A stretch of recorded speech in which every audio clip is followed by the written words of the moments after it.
Your teen says, "Ugh, why do you always make such a big deal out of everything?" And after feeling an initial flare up internally, you suddenly don't want to talk anymore. You go quiet, get cold, feel distant. Your face goes flat, your voice loses warmth, and part of you starts slowly leaving the room, withdrawing emotionally. What's really going on here? Welcome. I'm so glad you're here. This is Self-Led Parenting Live, where we explore how to stay connected to our kids and to ourselves, especially in the moments that feel the most overwhelming for us as parents. My name is Jacqueline Long. I'm a licensed marriage and family therapist, and I work alongside a truly wonderful group of clinicians supporting children and teens, adults, families, and couples across all of California. Very proud to work with them. And today we're talking about something many parents experience quietly inside. What happens when conflict with our kid makes us shut down and withdraw emotionally? And before we go further, if you've ever withdrawn emotionally during conflict with your kid, you're not alone. Your protective parts are welcome here. All parts of you are welcome here. So let's slow this moment down together. Imagine this. You've reminded your teen multiple times about homework or leaving for school or responsibilities around the house. You're trying to be kind, really hard. And suddenly your teen says, "Ugh, why do you always make such a big deal out of everything?" And maybe something inside you feels ablaze. You get hot, your chest tightens, and you say, "Do not talk to me that way." And they say, "Just get off my back, will you?" And then something inside of you shifts. Your stomach drops. Your eyes stop making contact. Your face goes flat. And suddenly you don't want to engage anymore. You become quiet, flat, distant. Maybe you say, "Fine," or "Whatever," or "I'm done talking." Or maybe you don't say anything at all. Maybe you just freeze and you start leaving the room emotionally. And this can happen so quickly that we might think, my teen is doing this to me. But often, something very vulnerable inside of us with deep roots in the past just got touched. Sometimes when our child speaks in an agitated tone, it can accidentally awaken an old emotional bruise inside of us. A bruise we might not even know that we have. A bruise connected to moments where we once felt ashamed or dismissed, misunderstood or not good enough, emotionally alone. And when that bruise gets touched, some of our protectors might move outward and others move inward. Some protection looks loud and agitated, and sometimes protection becomes very quiet. Some protectors protect by creating distance. It helps to remember that withdrawal can also be a form of protection, especially when an emotional bruise from the past ignites a whole forest fire of parts ablaze within you. So let's explore this moment together. Your teen says, "Why do you always make such a big deal out of everything?" Now let's freeze the scene, because there's a lot that might be happening inside this moment as a parent. And I'm going to introduce you to some of my friends from Inside Out to demonstrate this for you. There might be a vulnerable one carrying a wound from long ago that got touched deep inside when your teen used that kind of a tone. This is the one with the emotional bruise. This is the one who carries the burden. It has the role of carrying the wound so the rest of the system can feel a little bit more free of it. This one might say, "Oof, that hurt. I suddenly feel ashamed. I feel small. I feel dismissed. I feel powerless."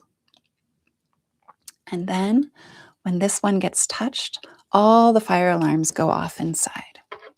right? And suddenly, anger is there. First to the scene to help the vulnerable one, like a first responder, ready to protect and defend. Anger might say, "He can't talk to us that way. We got to put him in his place. This kid is too entitled. Who does he think he is talking to us like that? Bring on the punishments," right? And then there might be a counterforce to that one, an energy inside that tries to manage the rage the best way it knows how. It might try to hold the anger back and prevent the rage from coming out. It might even be disgusted with the rage. And it might try to keep the rage in check by shaming it, by putting it down. So this counterforce to the rage might say, "You disgust me. You can't talk like that to our kid. Then you'll just be like our parent who we swore we'd never be like. All right, go ahead and lose control again. You'll just ruin everything," right? And while all of this is going on between the anger and the shame about the anger, there might be another part that's spinning, a worried part in the mix as well, running around inside with all sorts of fears about the future. Worry might be saying, oh no, this is terrible. Our kid's going to grow up and be abusive to his partner. Oh, he's not going to have any friends. No one will want to hire him if he treats people this way. What are we going to do? What are we going to do? Ah. Oof. All of that can be happening in a split second. A tender wound gets touched. The fire alarm goes off. The inner conflict arises between the parts. An inner storm unfolds, leading to a whole internal forest fire. And then, suddenly, all of that intensity begins to recede. You've reached a boiling point, and another kind of protector steps in quietly, helping our system to cool down the best way it knows how. Not like slamming a door, more like slowly turning on some cold water to help wash away all the uncomfortable feelings inside, numbing all the sensations, creating distance, creating space, trying to help us stay safe emotionally. And this one says, "Fine, I'm done, whatever," right? And then this one takes over the control panel. And we might look away. We might avoid eye contact. We withdraw warmth. We pull away internally. And often it happens so fast that we don't even realize that the vulnerable part got touched first, igniting an internal storm, creating a whole internal forest fire, leading to the need for a cooling down, some emotional distance from it all. And just like we talked about last week in Self-Led Parenting Live 12, there are usually protective parts inside the teen too. Maybe a part protecting autonomy, right? Because we've been reminding them again and again and again. A part feeling criticized, a part that's overwhelmed, a part trying not to feel so controlled by us, a part trying to sound powerful, a part needing to be seen as capable because they themselves might feel small inside when we keep reminding them about things. Or maybe earlier that day, their friend group laughed at them because they forgot their homework. Maybe they were embarrassed in front of their peers. Maybe they walked through the front door already feeling hurt, rejected, or alone. Or maybe they're starting to doubt their own competency, and we just touched their vulnerable insecurity about themselves inside by reminding them what to do again and again. So now, both nervous systems are trying to protect vulnerable parts at the same time. Some parts move toward conflict, and other parts move away from it. And the disconnection grows. The disconnection grows between us. And I want to say something important here. Withdrawal is what some parts do for very good reasons, to help cool down all of that internal heat when things get too hot inside and reach a boiling point. It can be helpful to have a way to cool down. And some parts might cause us to withdraw so we don't act out in rage, right, at the people we love most. Other parts cause us to withdraw because there's just too much going on in our own internal system. And for many people, distance became a way to survive emotionally. Maybe earlier in life, conflict didn't feel safe. Arguments led to explosions. Big emotions felt overwhelming. And so invisibility felt safer than vulnerability. So the nervous system learned, maybe through watching someone else become invisible, but also becoming more invisible ourselves, the nervous system can learn that distance equals safety. And that makes really good sense. It's what helps to bring some compassion to these protective parts inside. And it also helps to remember that sometimes in these moments, our nervous systems do a kind of time travel, right? Part of us might suddenly no longer be here in the room with our teen. Part of us might be back in old moments, feeling criticized, misunderstood, emotionally alone, scared, powerless. And a protector quietly steps in saying, "This is too much. Let's pull back. Let's disconnect. Let's just stop feeling all of this." And that protector is trying to help the best way it knows how, by numbing, by cutting off sensations, by distancing emotionally. And here's the hard part. Protectors often accidentally create the very thing they're trying to prevent. The withdrawal or numbing protector may be deeply longing for safety, less overwhelm, more connection, less pain. But emotional distance can feel painful for all of us, to children and teens too, because of course our teens still do have needs for connection with us. They need warmth, eye contact, warm tones, compassionate presence, emotional availability, even from us. Kids need us more than they know. And often, when they experience emotional withdrawal, their protectors react too. Maybe inside they feel badly about themselves, worry if they're broken. Maybe they shut down too, or get defensive, or escalate further, trying to find some way to reconnect and become even more disrespectful in the process. So the cycle continues like a downward spiral because both systems are trying to protect something vulnerable inside. So, my friends, what do? We can slow down. We notice when all of this energy is pointing out there at them. My teen made this happen. We can make a U-turn and we turn inward and we come back home to ourselves. We can say internally to ourselves, okay, something just got touched inside me.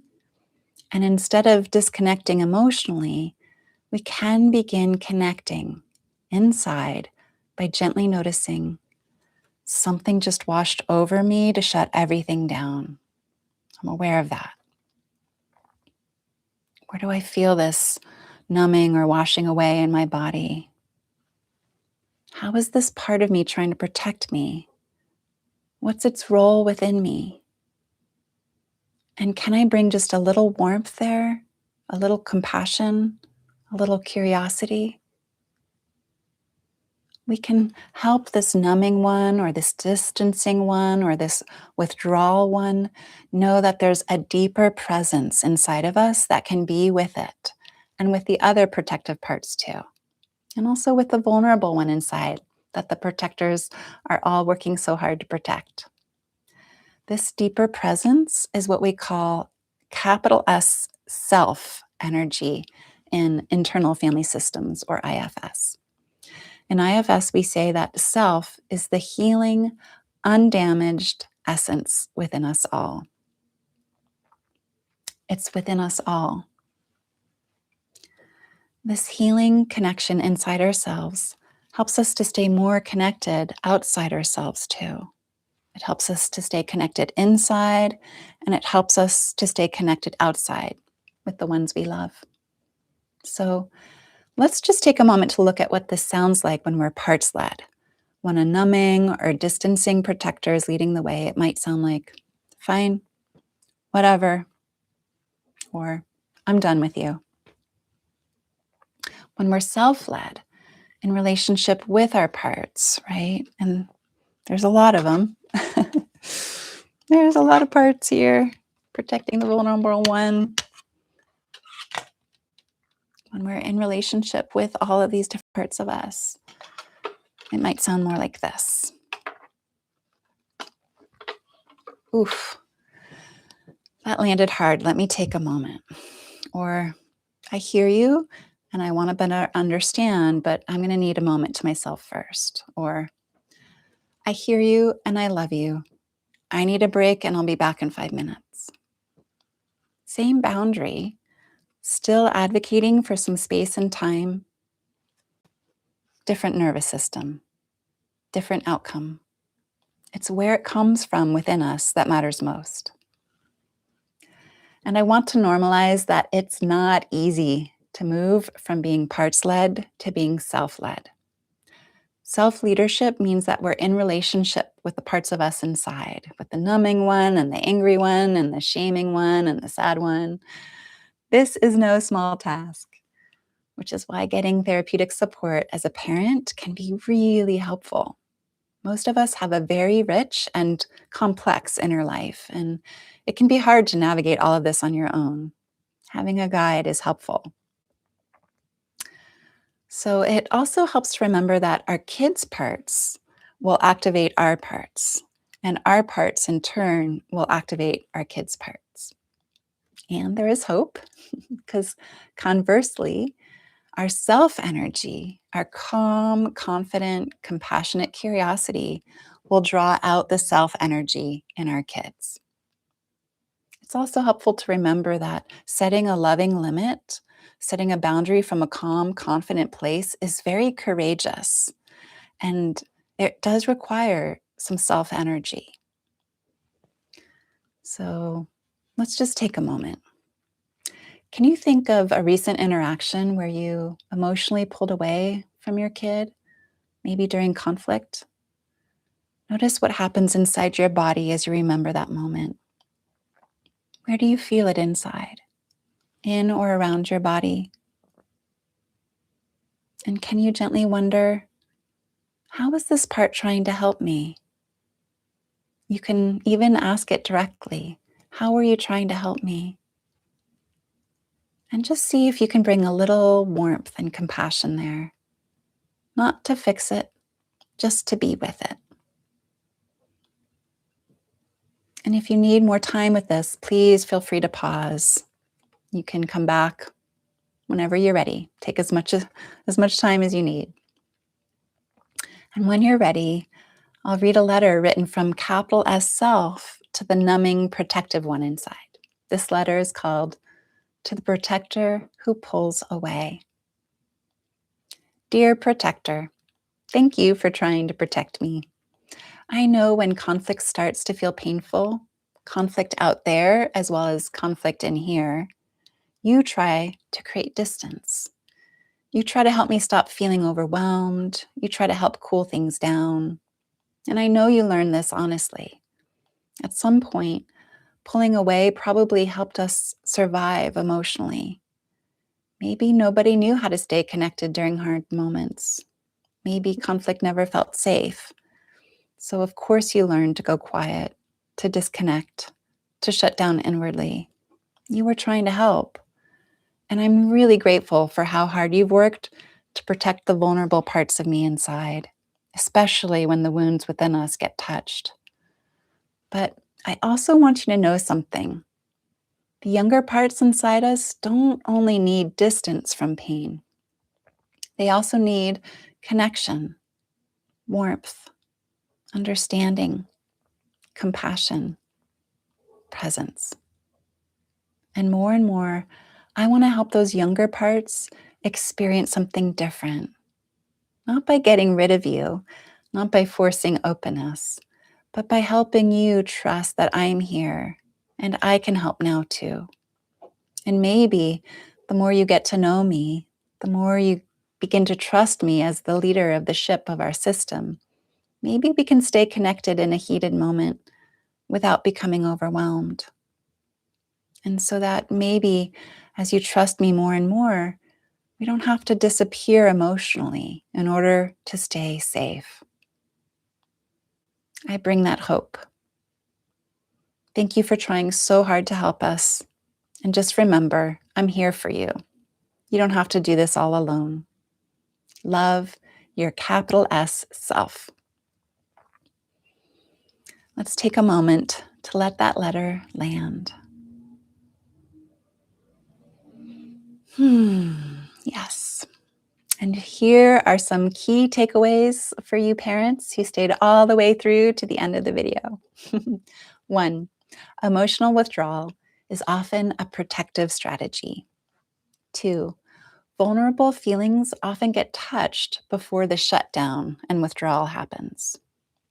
3, some protectors move outward while others pull inward and create distance. 4, protectors can accidentally reinforce cycles of disconnection. 5, internal connection helps us stay more connected externally and relationally. And 6, we self-regulate in order to co-regulate. So the next time you notice yourself going quiet, getting cold, or becoming emotionally distant during conflict, see if you can pause long enough to wonder, what part of me might be here trying to cool things down for my system? Because that moment of curiosity, that moment of compassion can begin changing the whole cycle, moment by moment, part by part. And maybe when we stay just a little more connected to ourselves in these moments, we make it a little safer for our children to stay connected too. Maybe this is how emotional closeness gets passed down like a family blessing across generations, conversation by conversation.